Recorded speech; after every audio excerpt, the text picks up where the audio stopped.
now, though, for the essay in psychotherapist Adam Phillips' fifth and final programme on excess, The Rule of Not Too Much. He looks at excessive religious belief and what makes us think a belief is excessive.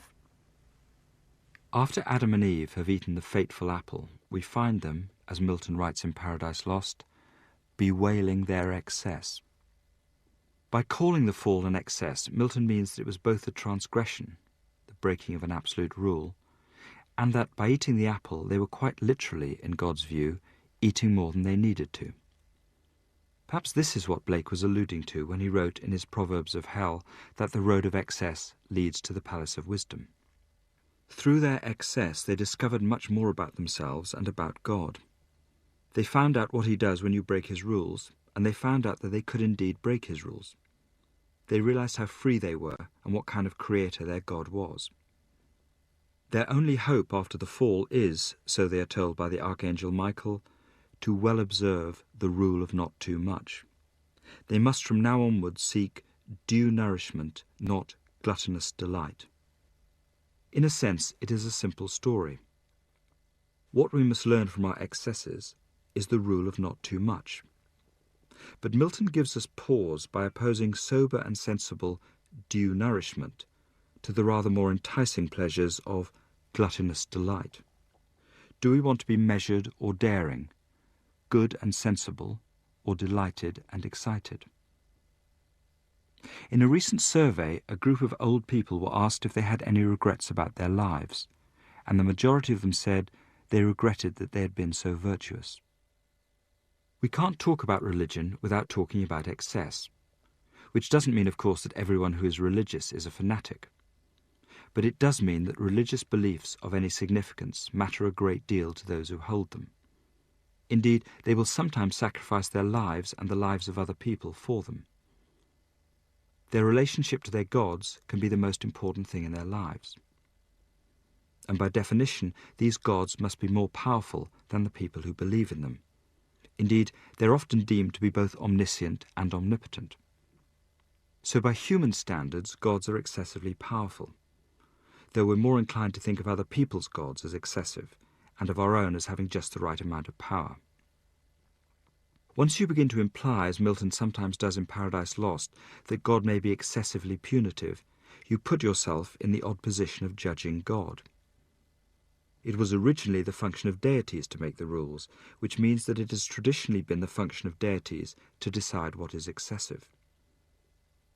There is something godlike, in other words, about describing someone's behaviour as excessive. God knows an excess when he sees one.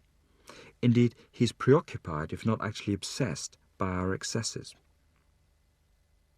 The philosopher Charles Taylor writes that ordinary life for the religious person has to be led in the light of God's ends, ultimately to the glory of God. This means, of course, that one fulfills God's intentions for life, avoiding sin, debauchery, excesses of all sorts. It means that one lives for God. God is the one who is supposed to know what counts as excessive and what the punishment must be for these transgressions. At its starkest, the religious life consists of God and the excesses of his creation. And when we judge other people as being excessive, we have got this knowledge from him, if we are believers. But if we are not believers, we are struck by two things. Firstly, the deities seem to be by definition excessive. Excessively punitive, excessively loving, excessively demanding, and excessively in need of people's devotion. And secondly, that religious believers, even moderate ones, seem to have excessive confidence in their gods, and are excessively eager to please them, not to mention excuse their failings. The more extreme skeptics of religion, often in rather patronizing ways, find the whole thing rather childish. As if religious believers, that is, most of the people who have ever lived, are just people who have never got over being frightened of their parents, people who couldn't bear the thought of losing their parents' love and protection. But where do the skeptics get their knowledge of what is excessive from? How does anyone know what too much belief is? Isn't the thing about religious belief that you can't have too much of it? Just as the thing about being skeptical is that you can never be skeptical enough. That in deciding what to believe, we need to keep our wits about us. Do we believe too much in science now? We call people religious fanatics when they believe things that we don't, and when they believe things in ways that we don't. God is not called a religious fanatic by the people who believe in him. Islamic fundamentalists think that we believe too much in democratic freedoms and consumer capitalism. We think they believe too much in Islam. It's the hope of modern liberals that we can all talk about the things that matter most to us without losing our tempers or killing people. Do we believe this too much? What mattered most to most people until very recently was their relationship with their gods, and gods traditionally have been to die for. One of the things people have been able to do in the name of religion is sacrifice their lives and the lives of other people. If we think this is excessive, if we are horrified by suicide bombers in the Middle East, or Buddhist monks setting fire to themselves in Vietnam, are we saying anything more than this is absolutely unacceptable behaviour, and we must do what we can to prevent it? In other words, are we using the idea of excess as a kind of rhetorical ploy to say we don't want this to happen, that it makes us feel things we can't bear to feel? What people use their religious beliefs to do, what they do in the name of their religions, might make us wonder not simply what should we believe, but what kind of thing is a belief? Clearly, a belief can be something that permits you to kill people. Our religious beliefs may be the tools we use to manage, to legitimate and contain the excesses of our nature.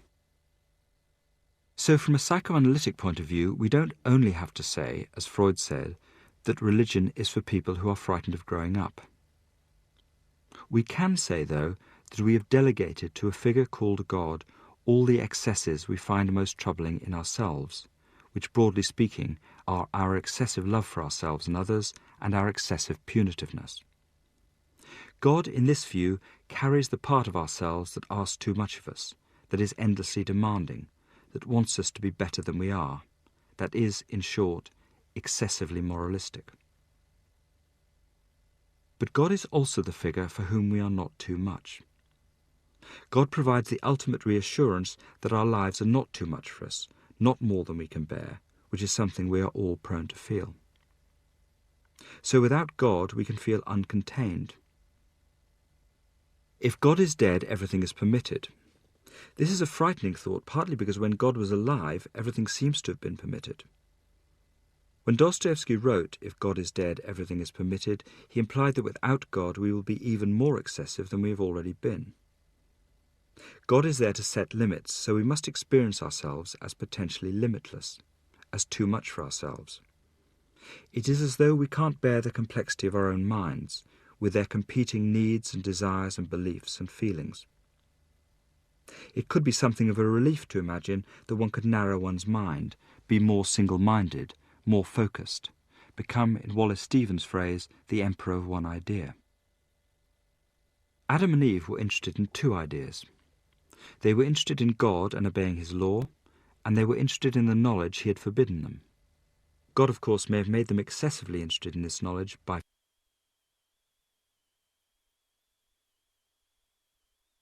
forbidding it. What Milton called their excess, for the religious skeptic, was their way to freedom. For the believer, it was their way to sin and death. The fundamental problem of our own tendencies towards excess begun by having a religious solution. Religions are either what we have invented and recruited to deal with our excess, the excesses of our desire and our vulnerability met by the omniscience and omnipotence of our gods and their laws, or our religions have been more of the problem rather than the solution. Instead of being tyrannized by our needs and the scarcity of our resources, we are tyrannized by our gods and our laws and our belief in them. The cured alcoholic becomes addicted to Alcoholics Anonymous, one excess simply replacing another. So it's also worth asking what our excesses may be a solution to, or an attempted solution to. What is the problem that our excesses are trying to solve? And this, I think, is where what we call religious fanaticism is particularly instructive. It is, of course, excessive in the most misleading way to suggest that all religious fanatics are the same or even similar. Even describing someone as a religious fanatic puts one in the position of supposedly knowing what the right way to believe is. A fanatic, the Anglican Oxford English Dictionary tells us, is someone inspired or possessed by a deity or demon, someone frenzied, someone affected by excessive and mistaken enthusiasm. Clearly not our kind of person. I want to presume that religious fanatics are people who are willing to do whatever harm is necessary to protect and promote their religious beliefs, which are the things that matter most to them in their lives. What might make someone believe and behave in this way? Many people, incidentally, feel similarly about their children, but they're not called children fanatics. There are, I think, three possible ways of accounting for what we call religious fanaticism.